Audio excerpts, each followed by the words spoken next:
வணக்கம் மக்களே! இன்னைக்கு நம்ம மார்க்கெட் இப்போ வரைக்கும் ஒரு நெகட்டிவ் பெர்ஃபார்மன்ஸ போஸ்ட் பண்ணிட்டு இருக்கு. நிஃப்டி 50 ஒரு 118 பாயிண்ட்ஸும், பேங்க் நிஃப்டி ஒரு 180 பாயிண்ட்ஸ் வரைக்கான ஒரு இறக்கத்த டெலிவர் பண்ணிட்டு இருக்கு.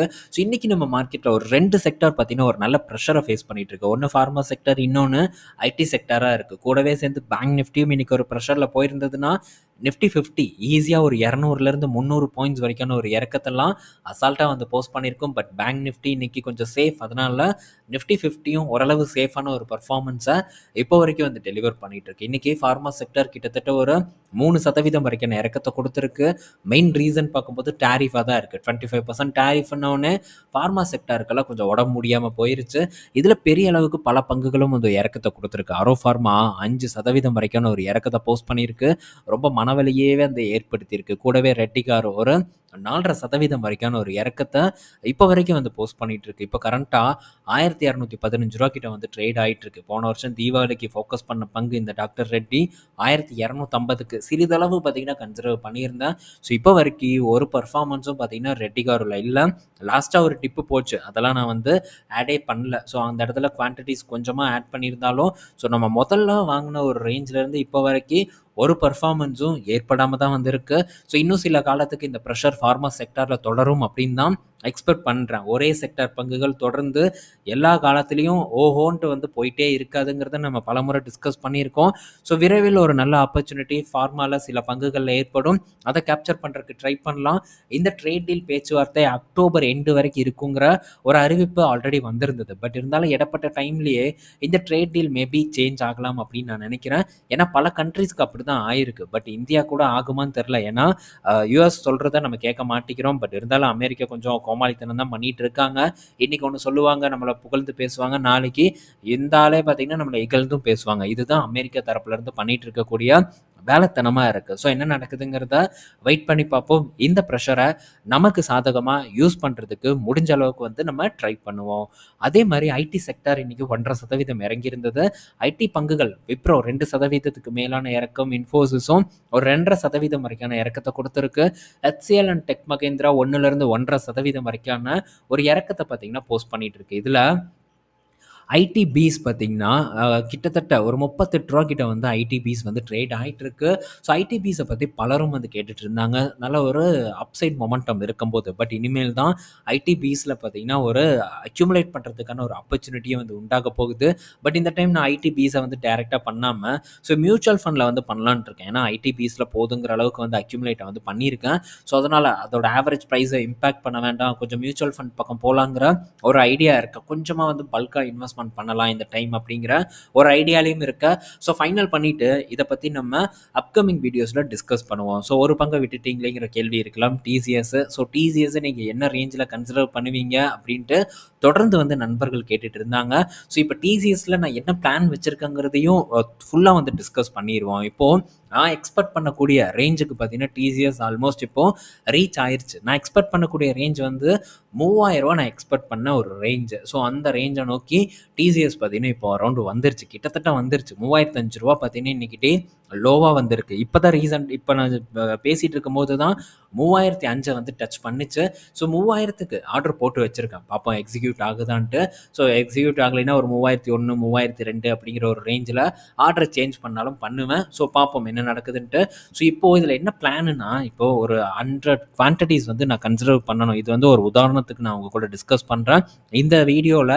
ஸோ நான் என்ன குவான்டிட்டி, எந்த அளவுக்கு பணத்தை இன்வெஸ்ட்மெண்ட் பண்ண போகிறேன் அப்படிங்கிற ஒரு இன்ஃபர்மேஷனை வந்து என்னால் டிஸ்கஸ் பண்ண முடியாது. ஏன்னா அதில் சில ப்ராப்ளம்ஸ் எல்லாம் இருக்குது. அதனால நான் டெஃபினட்டாக அதை பற்றி நான் பேச மாட்டேன். பட் பல்க் குவான்டிட்டிஸ் தான். ஸோ உதாரணத்துக்கு ஒரு 100 குவான்டிட்டிஸ் வந்து நான் இந்த டிசிஎஸில் வாங்குறேன்னா ஃபஸ்ட்டு வந்து ஒரு 40 குவான்டிட்டிஸ் பார்த்திங்கன்னா இந்த இடத்துல வந்து நான் கன்சிடர் பண்ண போகிறேன். ஸோ மேபி இதை வந்து ஒரு இறக்கத்தை கொடுக்கும் அப்படிங்கிற ஒரு எதிர்பார்ப்பு என்கிட்ட ஸ்ட்ராங்காக இருக்குது.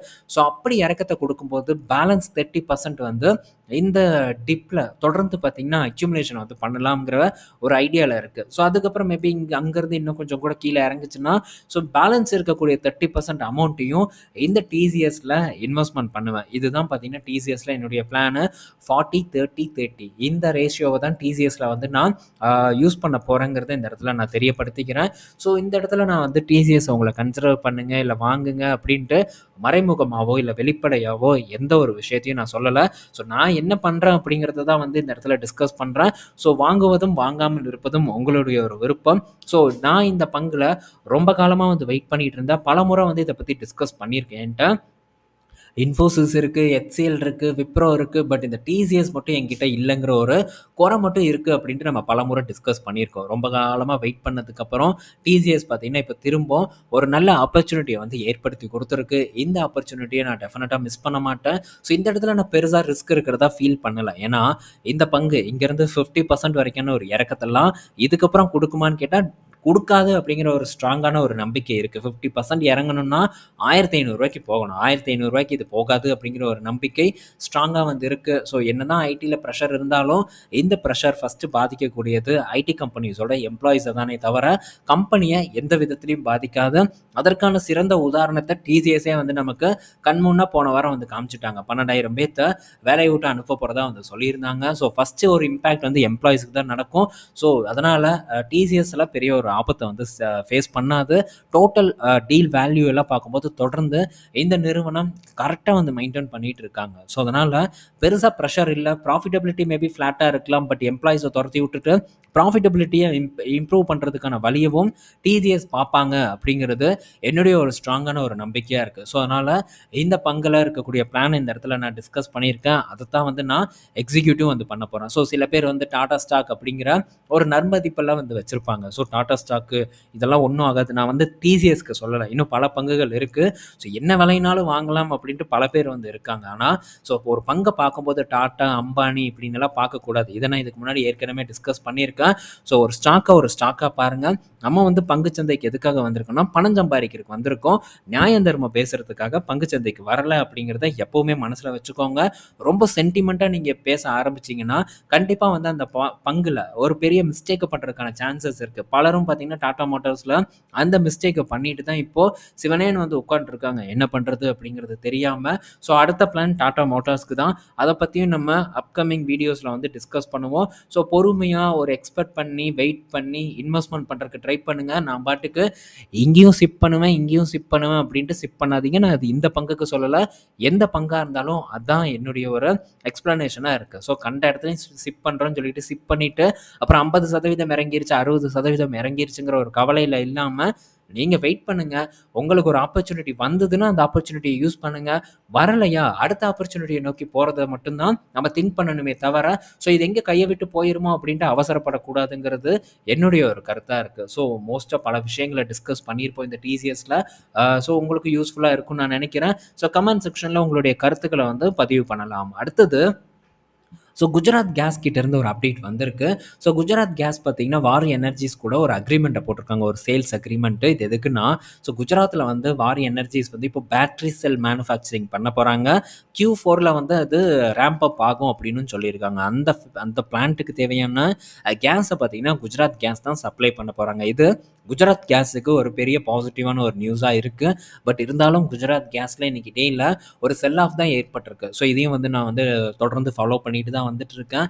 அடுத்து ஒரு 1லேருந்து ஒரு 2 வருஷத்துக்கான ஒரு ஏற்ற இறக்கம் பார்த்தீங்கன்னா இந்த குஜராத் கேஸில் அருமையாக இருக்கும்னு நான் எக்ஸ்பெக்ட் பண்ணுறேன். ஸோ இதையும் வந்து அடுத்த ஒரு அக்யூமுலேஷன் லெவல் வரும்போது அவங்க கூட வந்து நான் டிஸ்கஸ் பண்ணுறேன். பட் வாட்ச் லிஸ்ட்டில் போட்டுட்டு நீங்களும் ஒரு பிளானை பில்ட் பண்ணுறதுக்கு ட்ரை பண்ணுங்கள்.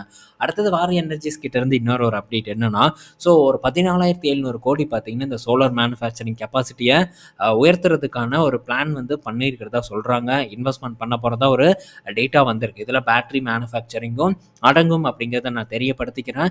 இது வாரி எனர்ஜிஸ்க்கு ஒரு பாசிட்டிவ் நியூஸ். பட் இதெல்லாம் கம்மி. இதை விட ரிலையன்ஸ் ஒரு 75,000 கோடி நியூ எனர்ஜி பிஸ்னஸில் வந்து முதலீடு பண்ணியிருக்காங்க. பட் அதுக்கே பெரிய அளவுக்கான ஒரு ஹைப் இல்லை. ஸோ ஹைப்பை பேஸ் பண்ணி இன்வெஸ்ட்மெண்ட் பண்ணுறதை தவிர்க்கவும் ஒரு நல்ல ரேஞ்சுக்கு வந்ததுன்னா இன்வெஸ்ட்மெண்ட் பண்ணுறதை பற்றி நம்ம திங்க் பண்ணலாம்.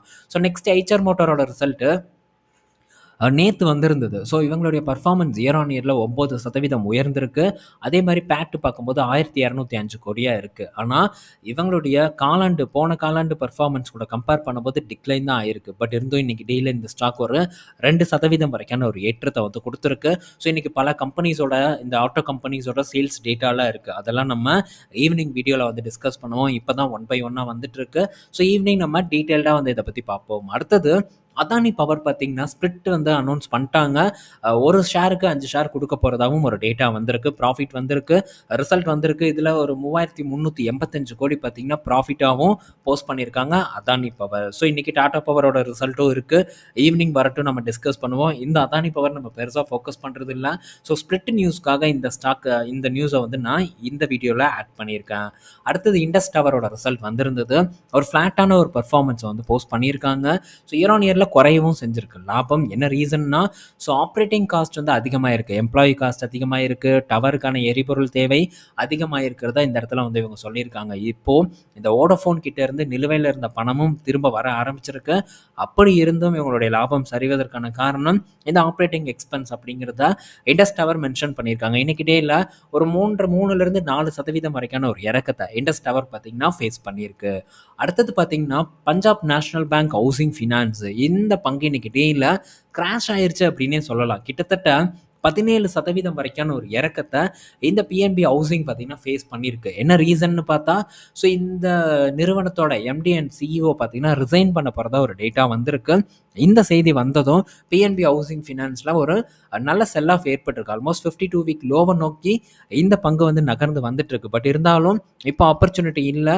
ஸோ நம்ம வெயிட் பண்ணி பார்ப்போம் என்ன நடக்குதுன்ட்டு. வேற எந்த கெட்ட செய்தியும் இந்த பங்குல இப்போதைக்கு வந்து ஏற்படலை. பட் இந்த சிஇஓ போகிற காரணத்தின் காரணமாக இந்த பங்கு இன்னைக்கு டேல ஒரு செல் ஆஃபை ஃபேஸ் பண்ணியிருக்கு. அடுத்தது ஸோ பஞ்சாப் நேஷனல் பேங்க் கிட்டேருந்து ஒரு அப்டேட் வந்திருக்கு. ஒரு 16,000 கோடி FY26ல் பேட் லோன்ஸை ரெக்கவர் பண்ணணும் அப்படிங்கிற ஒரு டார்கெட்டை வந்து செட் பண்ணியிருக்கிறதா ஒரு டேட்டா வந்து கொடுத்துருக்காங்க. ஸோ ஆல்ரெடி போன வருஷமும் இவங்க நல்ல ரெக்கவர்ஸ் எல்லாம் வந்து பண்ணியிருந்தாங்க. வாரா கடனில் இருந்து இவங்க மட்டும் இல்லை, பல PSU பேங்க்ஸும் ரெக்கவரை வந்து பெருசாக வந்து பண்ணியிருந்தாங்க. ஸோ இப்போ டார்கெட் கொடுத்துருக்காங்க.